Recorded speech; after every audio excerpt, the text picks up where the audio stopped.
Você não tem a sensação que esta caneta, que é rígida, de repente se transformou numa borracha? Não, ela é rígida, é plástico rígido. Esta é uma ilusão de ótica. Mas isto que parece transformar-se em borracha pode acontecer na natureza. Aliás, aconteceu. Há um exemplo clássico que foi filmado, uma ponte. Foi feito num vale nos Estados Unidos, uma grande ponte Pencil. Ela foi feita para ser usada, ela é rígida, com material sólido. Mas eles não perceberam que ali corria muito vento. E o vento bateu um dia, dois, várias vezes, a ponte entrou em ressonância. E olha como se de repente ela fosse transformada em borracha. Há um cinegrafista que filmou. Acompanhe essas imagens, você vai ver que curioso.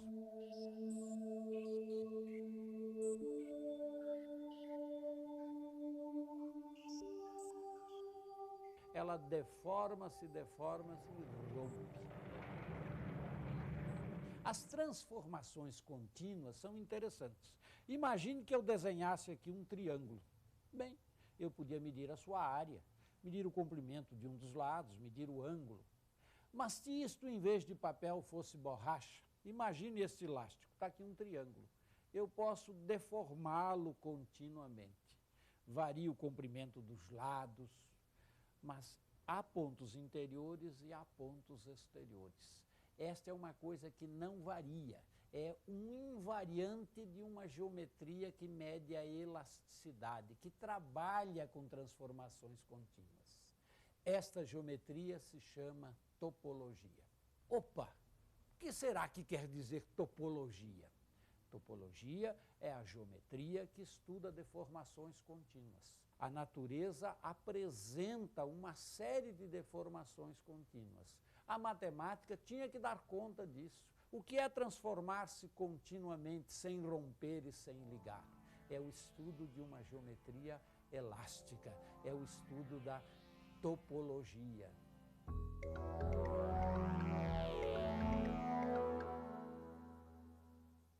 Topologia é um tipo de geometria em que comprimentos, ângulos e formas podem ser alterados por transformações contínuas e reversíveis. Um quadrado pode se transformar num círculo, um círculo num triângulo, um triângulo num paralelogramo e assim por diante, sem perder suas características topológicas.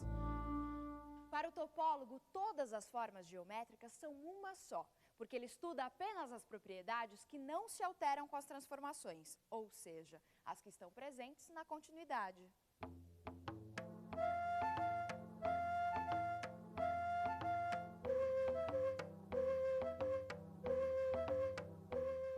Continuidade é uma série de mudanças graduais, suaves e ininterruptas, como o movimento dos planetas ao redor do Sol. Agora, mudanças repentinas, drásticas, ou mesmo pequenas mudanças que produzam grandes efeitos, em topologia são chamadas de descontinuidades. Um ceramista, ao moldar uma porção de argila, deforma-a de maneira contínua.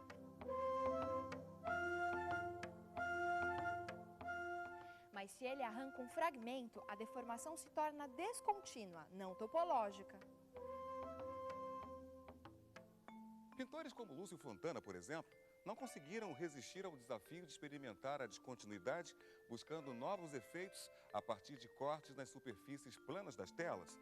Sem conhecer a topologia, Fontana usou do seu conceito para provocar o mundo das artes.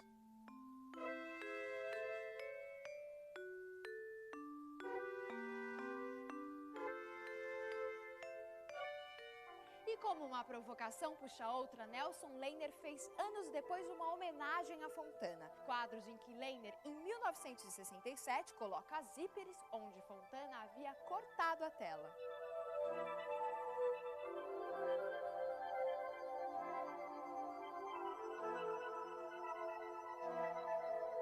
Um dos objetos mais curiosos e estudados pela topologia é a faixa de Möbius. Uma tira de papel, evidentemente, tem duas superfícies. Podemos pintar um lado de uma cor e o outro de outra cor. Agora imagine que eu quisesse fazer um anel e, para isso, anotasse em uma das extremidades A e B e na outra C e D. Só que ao juntá-la, eu desse uma torção assim, ligando A com D e B com C. Se eu tentar pintar um dos lados de uma cor, vou pintar o anel todo da mesma cor. Esta é uma propriedade topológica desse anel, que foi desenvolvida por Möbius. Veja que isto não acontece se eu tivesse dado 0 torções. Quando eu torço um número par de torções, eu obtenho 2 superfícies. Se eu torço um número ímpar de torções, eu obtenho uma única superfície. Em geral, uma superfície, por exemplo, a esfera, tem uma face interior e uma face exterior. Um plano tem uma face superior e uma face inferior. Agora, a cinta de Möbius, ela só tem uma face. E isso, se você perguntar para qualquer pessoa que nunca tenha visto a superfície de Möbius, nunca tenha estudado topologia, vai dizer, puxa, pode existir uma superfície unilátera, uma superfície no espaço euclidiano que tem apenas uma face? Vai dizer não. A pessoa que não é especialista dirá não. E quando vê a superfície de Möbius, se choca, fica chocada com aquilo. Eu acho que a razão básica pela qual essa cinta de Möbius inspirou tanta gente em arte, psicanalistas como Lacan, tudo, é por esse fato surpreendente que ela encerra, de ser uma superfície que só tem uma face. Não é possível distinguir uma face de cima, uma face de baixo, uma face do lado, não dá. Sem se preocupar com conceitos matemáticos, a artista plástica Lygia Clark, uma das líderes do movimento neoconcretista, que viveu no Rio de Janeiro nas décadas de 50 e 60, criou a proposição Caminhando e encantou-se com a ideia de obras que tivessem esse tipo de transformação contínua.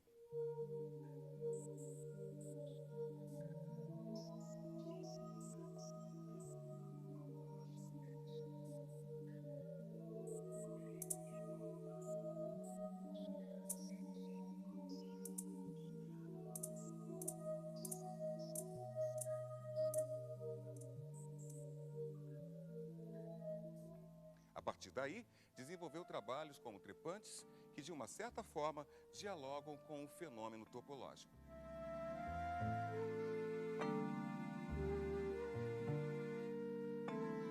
A transformação contínua também motivou a criação da série de objetos articulados batizados como bicho, que, quando manipulada, pode se transformar a cada momento numa obra diferente.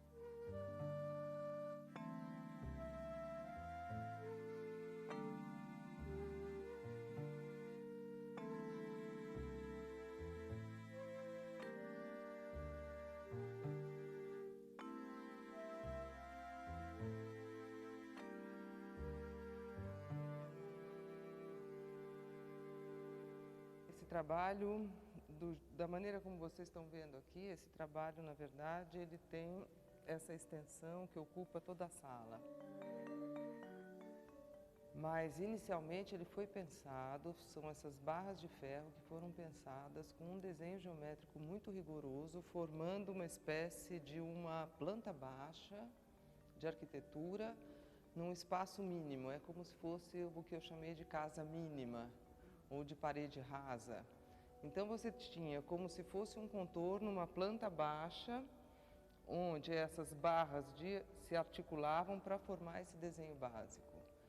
Mas aí, como o trabalho, cada uma das unidades era formada da mesma forma construtiva, quando eu cheguei aqui no espaço da Maria Antônia, eu achei que era importante que ele quase que ele pudesse se alastrar, que ele funcionasse como um elástico ocupando todo o espaço.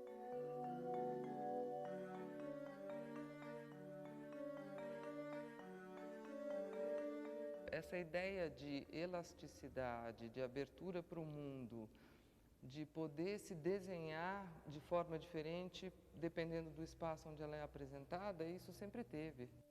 Esses módulos semelhantes e dessemelhantes entre si, que se combinam, se ampliam ou se reduzem conforme o espaço onde eles são colocados.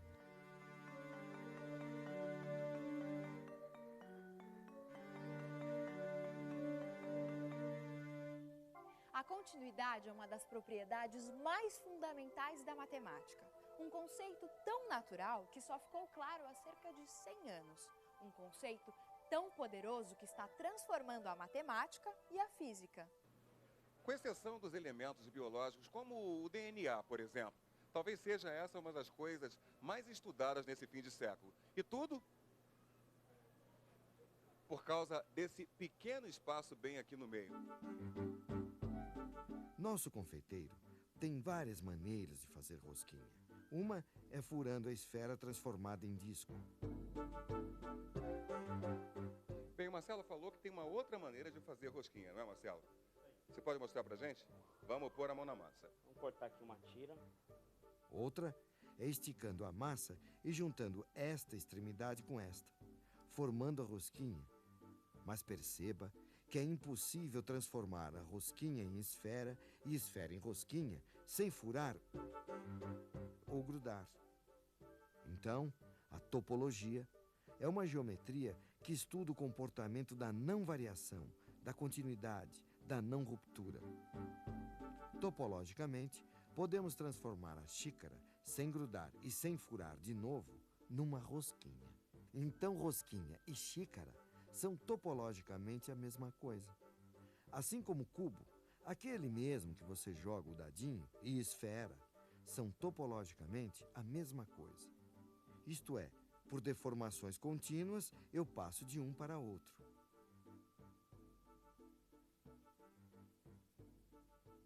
Imagine um rio, e neste rio, duas ilhas. É isto exatamente o que acontece na cidade de Königsberg. As duas ilhas são ligadas às margens do rio por 7 pontes. Assim, a ilha maior tem 4 pontes. A outra ilha tem 2 pontes, todas ligando as ilhas ao continente. E a 7ª liga 2 ilhas. A questão era demonstrar, através da matemática, um fato constatado pelos habitantes da cidade todos os dias. Ao cruzar as pontes, os habitantes da cidade não tinham como, passando uma única vez pela ponte, voltar ao mesmo lugar onde havia começado o passeio. O matemático Euler desenhou um diagrama transformando esta margem num ponto, a margem de cá num outro ponto, e cada ilha num ponto, e desenhou as pontes. Agora, o passeio pela cidade estava reduzido ao ato de percorrer o diagrama em um único movimento do lápis sobre o papel. Depois de várias tentativas, ele percebeu que este problema não tinha solução. Quer saber por quê? Nesta ilha chegam 3 pontes, ou seja, um número ímpar. Nesta chegam 5, ela também é ímpar. Nas margens chegam 3, ímpar de novo. Mas se apagássemos esta ponte que liga as duas ilhas, teríamos as margens com números ímpares de pontes e as ilhas com números pares. Então, o problema passa a ter uma solução intermediária.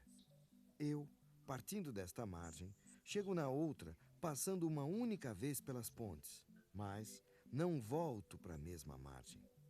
Eu poderia acrescentar uma ponte que ligue direto as duas margens e todos os pontos teriam um número par de pontes. Pronto! Partindo de um ponto, poderemos retornar a ele passando uma única vez por cada ponte. Isso só é possível quando todos os vértices são pares. Esta é a solução que Euler deu a este problema. Porque todos os vértices são pares, segundo o teorema de Euler, podemos desenhar uma estrela de 5 pontas sem tirar o lápis do papel e retornar ao ponto de partida. Já, ao riscarmos um envelope, andando uma única vez em cada caminho, eu cubro o envelope. Mas apenas se partirmos do vértice ímpar. E mesmo assim, não voltaremos ao ponto de partida. Aplicando a mesma regra, podemos dizer num relance, sem perder tempo com tentativas, se podemos fazer o mesmo com as figuras mais complicadas, como essas que você está vendo. Problemas topológicos vêm perseguindo matemáticos e leigos desde a antiguidade. Conta-se que um califa persa utilizou um desses problemas para desencorajar os pretendentes de sua filha. A bela princesa só se casaria com um homem que conseguisse unir esses 6 pontos, correspondentes 2 a 2, com 3 linhas que não se cruzem. Eu acho que essa princesa jamais se casou, porque esse problema parece fácil, mas não tem solução. Pode tentar. Se o califa achasse que as filhas fossem casadoras, ele poderia manter 1, 2, 3 e 1, 2, 3. E embora, não podendo passar neste interior, os pretendentes poderiam fazer assim. Mas veja o que fez o califa. Inverteu a ordem. Isto é, o califa, topologicamente, impediu o casamento das filhas.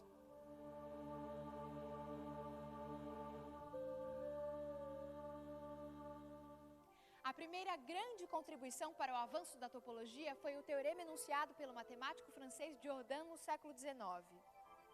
Imagine que eu tenha um elástico e faça mais ou menos esta curva com ele. Este ponto está dentro desta curva fechada ou fora dela? O teorema do matemático Jordan diz o seguinte: se eu fizer uma semirreta, este ponto está evidentemente no exterior desta curva.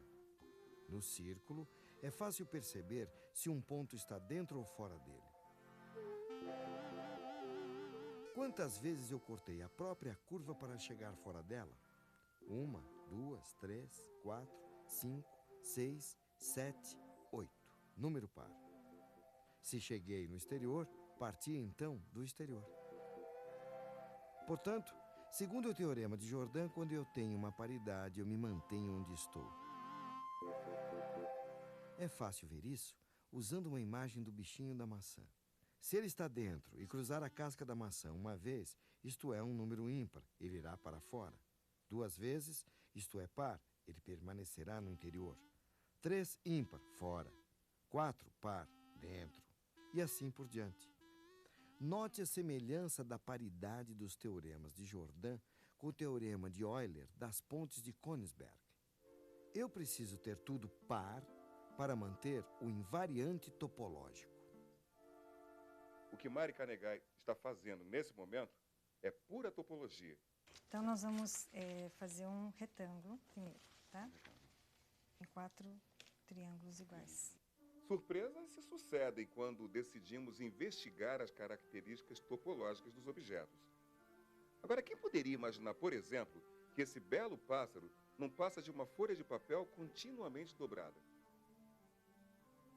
O origami é a arte de fazer uma infinidade de figuras diferentes a partir de folhas de papel. Tudo depende da maneira como ela for dobrada. Buscando transformar seus poemas em obras tangíveis, artistas e poetas como Júlio Plaza e Augusto de Campos criaram os objetos poemas, onde a descontinuidade do papel possibilita leituras bem diferentes daquelas que o livro tradicional é capaz de oferecer.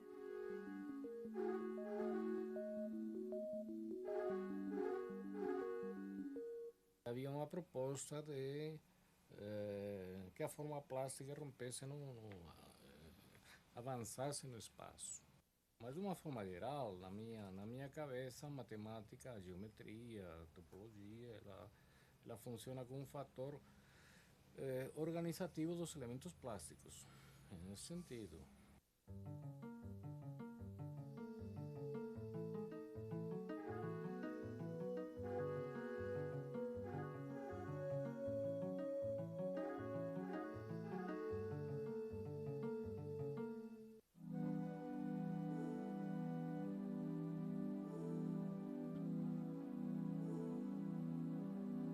Quando corto e dobro uma chapa de ferro, ou somente corto, pretendo abrir um espaço ao amanhecer da matéria bruta, luz que vela e revela a comunhão do opaco com o espaço dos astros, espaço que descobre o renascer redimindo a matéria pesada, na intenção de voar.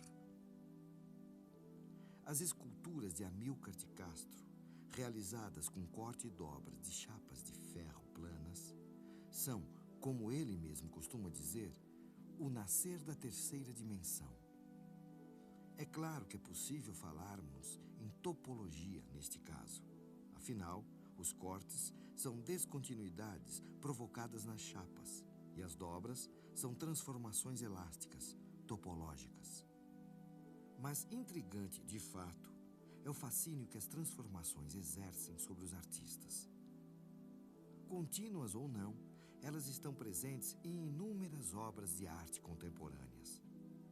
São manifestações que buscam, em geral, afastar-se da rigidez ao criar obras que possam se transformar no tempo e no espaço, topologicamente ou não. Foi um belo programa, claro. Você viu o ceramista? Ele estava fazendo com o barro transformação contínua. Se você tiver dificuldade de considerar isto topologia, digamos, é uma obra de arte de inspiração topológica. Mas nem toda transformação é topológica.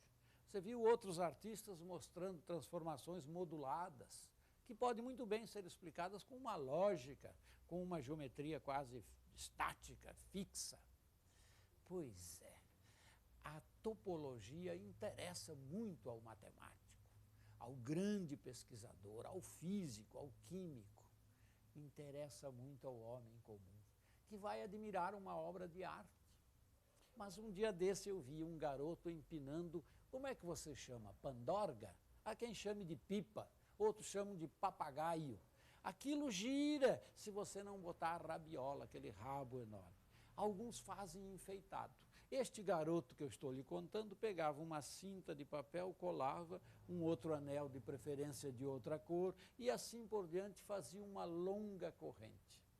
Mas ele deve ter uma inspiração topológica, porque quando ele ia fechar o anel que ele passava a cola, ele dava uma torção. Isto é aquilo que você viu no programa com o nome de Anéis de Mébius. Eu diria que o menino estava mais do que empinando o papagaio, estava empinando alta matemática.